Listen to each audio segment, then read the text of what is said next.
అందరికీ నమస్కారం. Welcome back to my YouTube channel.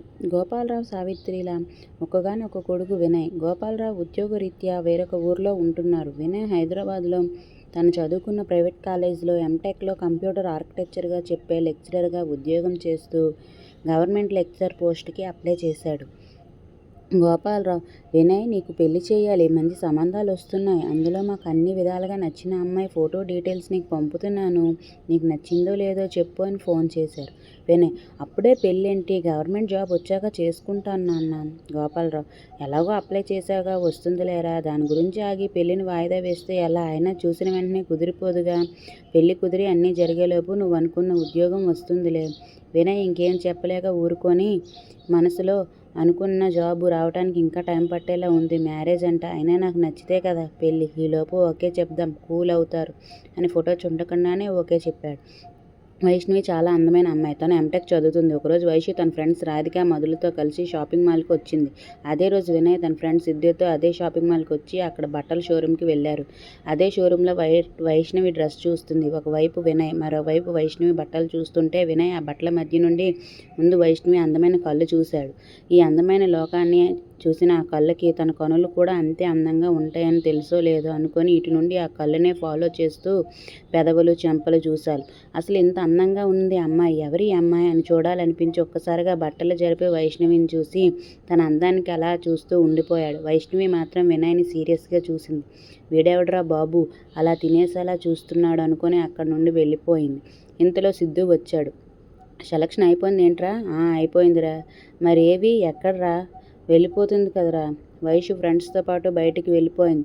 Siddhu, వెళ్ళిపోవడం ఏంట్రా, ఏమైంది? వినయ్ తేరుకొని, సిద్ధు ఇక్కడ ఒక అమ్మాయిని చూశాను, ఇప్పుడే వెళ్ళిపోయింది, ఒక్క నిమిషం ఉండు, నేను తనని చూసొస్తా అని సిద్ధు పిలుస్తున్నా వినిపించుకోకుండా వైషుని వెతుకుతూ తాను వైపు వెళ్ళి షాపింగ్ మాల్ అంతా వెతికాడు. అయినా తను కనిపించలేదు. ఇక్కడ వైషుకి కొనాల్సినవి మిగిలిన ఉండటంతో ఇంకో షాప్కి పదండి. అమ్మ తల్లి, నీ షాపింగ్ మా వల్ల కాదే, కాసేపటికే ఇలా ఉంటే ఎలాగే? ఏంటి కాసేపా? మార్నింగ్ షాపింగ్ మాల్ తెరిచినప్పుడు వచ్చాం, ఇంకో 1 అవర్ ఆగితే లంచ్ టైం కూడా అవుతుంది. నిజమే వైషు, ఇంక మాకు ఓపిక లేదు, మార్నింగ్ చేసిన వచ్చి బ్రేక్ఫాస్ట్ కూడా అరిగిపోయింది. అవునే, అందుకే మేము కింద KFCలో ఉంటాం కానీ నువ్వు షాపింగ్ కంప్లీట్ చేసుకొని అక్కడికి వచ్చాయి. వైషు, అసలు ఓపికలే మీలాంటి వాళ్ళని షాపింగ్ తీసుకొచ్చాను చూడు, నన్ను అనుకోవాలి. మధు, అనుకున్నది చాలే కానీ ముందెళ్ళి త్వరగా రా, మరీ ఎక్కువసేపు మేము అక్కడ కూర్చుంటే డౌట్గా చూస్తారు. వైషు, సర్లే నేను వెళ్తున్నా, కాసేపటి తర్వాత ఇక్కడేమో సిద్ధు వినయ్కి కాల్ చేసి, ఏరా ఎక్కడరా బాబు, నీకోసం అంత వెతకలేక చస్తున్నా, నేను లిఫ్ట్లో కిందకు వస్తున్నా, నువ్వు వచ్చేయి అని లిఫ్ట్ ఎక్కాడు. అప్పటికే షాపింగ్ కంప్లీట్ చేసుకొని లిఫ్ట్లో కిందకు వెళ్తున్న వైష్ణవి ఉంది. వినయ్ షాకే స్మైల్ ఇచ్చాడు. వైష్ణవి కోపంగానే చూసింది.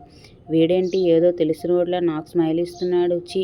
సిద్ధు నెక్స్ట్ ఫ్లోర్లో లిఫ్ట్ ఎక్కి వినయ్తో, ఏంట్రా బాబు అమ్మాయి అమ్మాయి అంటూ పరిగెత్తి షాపింగ్ మాల్లో ఉన్న అమ్మాయిలను అందరినీ చూసేసావా? అయినా నీతో వచ్చినందుకు నువ్వెక్కడున్నావో అని వెతుక్కోవటం సరిపోయింది నాకు, నోరు మూసుకొనిరా. వీడికి అమ్మాయిలు పిచ్చి అన్నమాట, అందుకే తెలియకపోయినా నాకు స్మైల్ ఇచ్చాడు. నెక్స్ట్ ఫ్లోర్లో షాపింగ్ చేసిన చాలామంది ఒకేసారి లిఫ్ట్ ఎక్కడంతో లిఫ్ట్ ఇరికిపోయి వినయ్ వైపు వైషు క్లోజ్గా నిలబడాల్సి వచ్చింది. ఛీ అనుకొని దిగిపోద్దాం అనుకుంటే అందరూ అడ్డుగా ఉన్నారు. వినయ్ ఆ కాసేపు వైషునే చూస్తూ ఉన్నా వినయ్ని వైషు చూడలేదు. కిందకు వచ్చాక అందరూ దిగిపోయారు. వైషు చిరాకుతో గబగబా ఫ్రెండ్స్ దగ్గరికి వెళ్తుంటే వినయ్ వెనకాలే వెళ్ళాడు. అది గమనించిన, ఏంటి అంత చిరాగ్గా ఉన్నావు, తర్వాత చెప్తాను, ముందు పదండి అని ఫ్రెండ్స్తో కలిసి వెళ్ళిపోతుంటే, ఏంట్రా ఆ అమ్మాయిని ఫాలో అవుతున్నాం, ఇందాక బట్టల షాప్లో చూసింది వెతికింది ఆ అమ్మాయినే, పోయి ఆ అమ్మాయి ముందే నా గురించి తప్పుగా వాగేశావు, ఏమనుకుంటుందో ఏంటో. సిద్ధు, నాకేం తెలుసురా ఆ అమ్మాయే అని. సరే వెళ్ళిపోతుంది పద అని ఫాలో అవుతుండగా బండి ఆగిపోయినా స్టార్ట్ అవ్వలేదు. ఏమైందా, స్టార్ట్ అవ్వట్లేదు? పెట్రోల్ అయిపోయింది, ఇందాకే కుట్టిద్దామంటే బంకు అటువైపు ఉంది, యూటర్న్ తీసుకొని ఏం వెళ్తాంలే, వెళ్ళేటప్పుడు కుట్టిద్దాం అన్నావుగా, ఇప్పుడేమో ఆ అమ్మాయిని ఫాలో అయ్యే కంగారులో బైక్ వేసుకొని వచ్చేసాం, ఇప్పుడు బంకు వరకు దీన్ని తోసుకొని వెళ్ళాల్సిందే పద. అబ్బా మిస్ అయిపోయింది కదరా. అయినా ఇంత సిటీలో ఆ అమ్మాయి మళ్ళీ ఎప్పుడు కనిపించాలి, అందుకే ఆ అమ్మాయి మీద ఎలాంటి ఆశలు పెట్టుకోకు, చూద్దాంలేరా, అప్పుడే నెగిటివ్గా ఆలోచించడం ఎందుకు అని బండి నడిపించుకొని వెళ్ళారు. వైషు వినయ్ తనని ఫాలో అవుతూ రావటం గమనిస్తూనే ఉంది. ఇంకా ఫాలో అవ్వటం లేదని కన్ఫర్మ్ అయ్యాక ఫ్రెండ్స్తో కలిసి కాఫీ డేకి వెళ్ళి కూర్చుంది. ఎక్కడికి వెళ్ళినా అమ్మాయిలకు సైడ్ కొడుతూ ఫాలో అయ్యే పెదవులే ఎక్కువయ్యారు. నీకెవడైనా కుట్టాడా ఏంటి? షాపింగ్ మాల్ నుంచి వచ్చేటప్పుడు నుండి తెగ చిరాగ్గా ఉన్న వైషు లిఫ్ట్లో జరిగింది చెప్పింది. రాధిక. అతన్ని అంతలా గుర్తుపెట్టుకొని మరీ చెప్తున్నా. అంత క్లోజ్గా వచ్చేసరికి పడిపోయావా? అంత సినిమా లేదు. మనం మంచి వాళ్ళకంటే ఇలాంటి వాళ్ళనే గుర్తుపెట్టుకొని జాగ్రత్తగా ఉండాలి. అందుకే వాడి గురించి చెప్తున్నా. మధు నవ్వుతూ. అంత క్లోజ్గా వచ్చాడంటున్నావు, ఏమైనా చేశాడా? అంతలా ఫైర్ అయిపోతున్నావేంటి అంటే వైషు. అంత ధైర్యం లేదులే, వాడికి ఏమైనా చేసుంటే అక్కడే చెంప పగిలిపోయేది. రాధిక. ఏం చేయలేదంటే మంచోడేమోనే వైషు. అంతమంది ఉన్నారు కాబట్టి ఏం చేసి ఉంటాడు?